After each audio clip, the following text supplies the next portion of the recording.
সে আকুতি মিনতি করে পুলিশের কাছে বলছিল যে ভাই আমি আহত যোদ্ধা, আমার পা নেই, আমাকে আঘাত করেন না। তারপরে পুলিশ ওকে আঘাত করেছে। এই পুলিশ সেই হাসিনার পুলিশের রূপে এখনো আছে।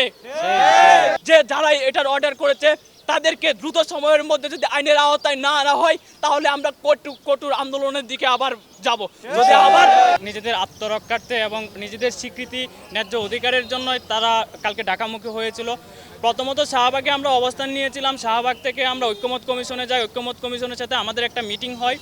সেই মিটিংয়ে আমরা আমাদের 3টা দাবি ছিল আমরা তাদের কাছে উপস্থাপন করেছিলাম। 3টা দাবি ছিল।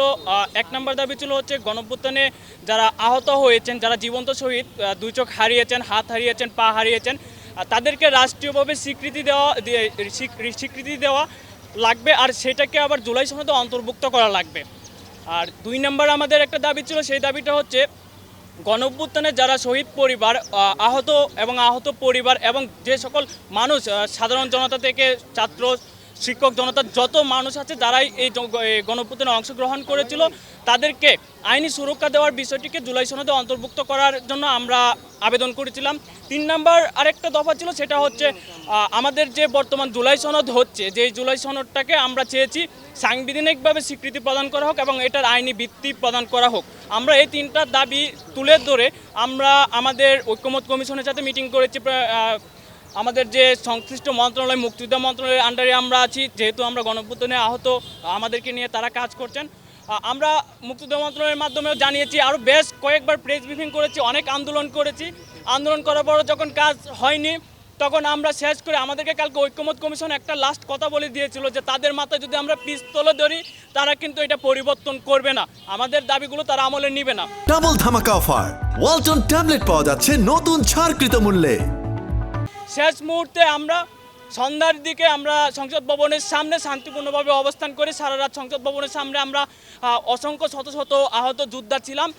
তার পরবর্তীতে সকালের দিকে আমাদের সাথে সারা বাংলাদেশ থেকে আহত যোদ্ধারা প্রায় 2 থেকে 3 হাজারের উপরে আহত যোদ্ধা পুরো বাংলাদেশ থেকে এসে জড়ো হয়।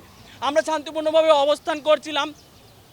আমাদের ওই শান্তিপূর্ণ অবস্থানকে বেগবান করে জন্য আমরা আমাদের ওইখানে বাহিরে থেকে শান্তিপূর্ণভাবে স্লোগান দিচ্ছি। ওই স্লোগানের মধ্যেই ভিতর থেকে, সংসদ ভবনের ভিতর থেকে তারা গান বাজনা করছিল, আর যেটা আমাদেরকে খুবই ব্যথিত করে। পরবর্তীতে আমাদের কিছু মানুষ যেহেতু গেটগুলো ছিল ওইখানে ভেতরে যায়, যার কারণে আপনারা দেখেছিলেন যে সংসদ ভবনের ভেতরে কিছু আমাদের আহত যোদ্ধারা ছিল, আর তারা কিন্তু ওইটা বন্ধ করতে গেছিলো, দেন ওখানে অবস্থান করে। আর পরবর্তীতে যে হামলাটা হয়েছে, হামলার বিবরণটা হচ্ছে আমরা বাহিরে সংসদ ভবনের যে মেইন রাস্তাটা 3 নম্বর ফটকের সামনে আমরা মেইন রাস্তায় অবস্থান করছিলাম। আমরা ওইখানে অবস্থান করার সময় আমাদের ওখানে স্লোগানের সময় বাহির থেকে বেশ কিছু মানুষ ছিল যাদের কোনো টি শার্ট ছিল না, MIS ছিল না, এবং তাদের যে স্বাস্থ্য কার্ড, আহতদের একটা পরিচয়পত্র আছে যেটা হচ্ছে আমরা স্বাস্থ্য কার্ড বলি, সেটাও ছিল না। ওই রকম কিছু মানুষ বিশৃঙ্খলাপূর্ণ আচরণ হয়তোবা যারা আইনশৃঙ্খলা বাহিনী ছিল তাদের সাথে করে।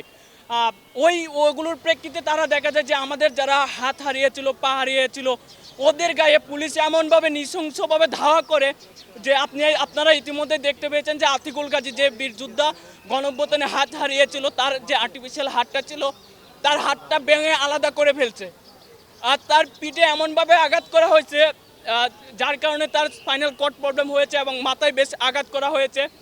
তাকে আমরা ডিএমসিতে এনেছিলাম, এখান থেকে ট্রিটমেন্ট দিয়ে আবার প্রাইভেট মেডিকেলে এখান থেকে প্রেরণ করে দিয়েছি। এখানে এখন পর্যন্ত আমরা 50 জনের মতন অলমোস্ট হবে আমরা নিয়ে আসছি। এখানে প্রায় দেখেন 10-12 জন আছে, যে আমার সাথে আছে, ওর মাথায় আঘাত, মাথা ফাটা। এই যে ভাই ওকে পুলিশ বুট দিয়ে পারিয়ে এমন অবস্থা করেছে, এই মুহূর্তে তার স্যালাইন চলতেছে।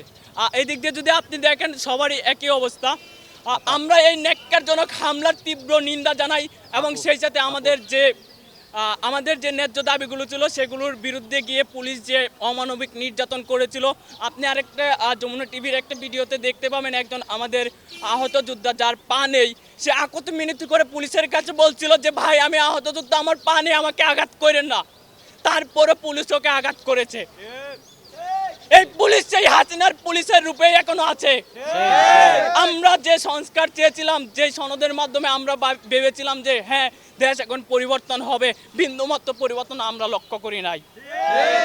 হাসিনা যেভাবে পেটুয়া বাহিনী দিয়ে আমাদেরকে নিয়ন্ত্রণ করেছিল, পুরো দেশের মানুষকে যখন কথা বলতে যায় অধিকার নিয়ে যেভাবে নিয়ন্ত্রণ করেছিল, ইন্টারিম সেম একটা কাজ আমাদের যারা এই গণঅভ্যুত্থানের বা এই ইন্টারিমের ম্যান্ডেট একমাত্র তাদের গায়ে হাত তুলে আজকে যে ধরনের একটা ঘটনা ঘটিয়েছে তার তীব্র নিন্দা জানাচ্ছি।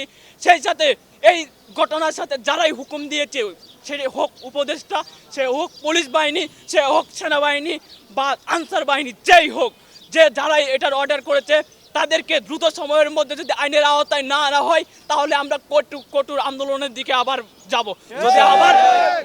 যদি আবার আমাদেরকে আবার পঙ্গু করে দেন, আবার চোখ হারান। আজকেও কিন্তু আরেকটা জিনিস বলে রাখি যে আমরা ইতিমধ্যে জানতে পেরেছি যে 2-3 জনের গায়ে গুলিও লেগেছে। এখানে একজন আছে, আপনি দেখতে পারবেন এই যে ব্যান্ডেজ করা, যার পায়ের মধ্যে আপনার গ্রেনেড লেগে একবারে পায়ের কতটা অংশ বিধ্বস্ত হয়ে আছে।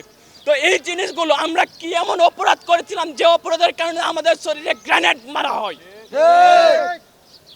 আমরা কি জঙ্গি এই দেশের? এই যে গণঅভ্যুত্থান হয়েছে, এই গণঅভ্যুত্থানকে আমরাই একমাত্র সামনের দিকে সম্মুখ যোদ্ধা হিসেবে লড়ে আমরা নিজেদের অঙ্গ প্রত্যঙ্গ দিয়ে এই গণঅভ্যুত্থানকে সফল করেছিলাম। আর সেই গণঅভ্যুত্থানের আজকে 1.5 বছর প্রায় হয়ে গেল, আজ আবার আমাদেরকে রক্তাক্ত করলেন। Shame interim, lot of shame.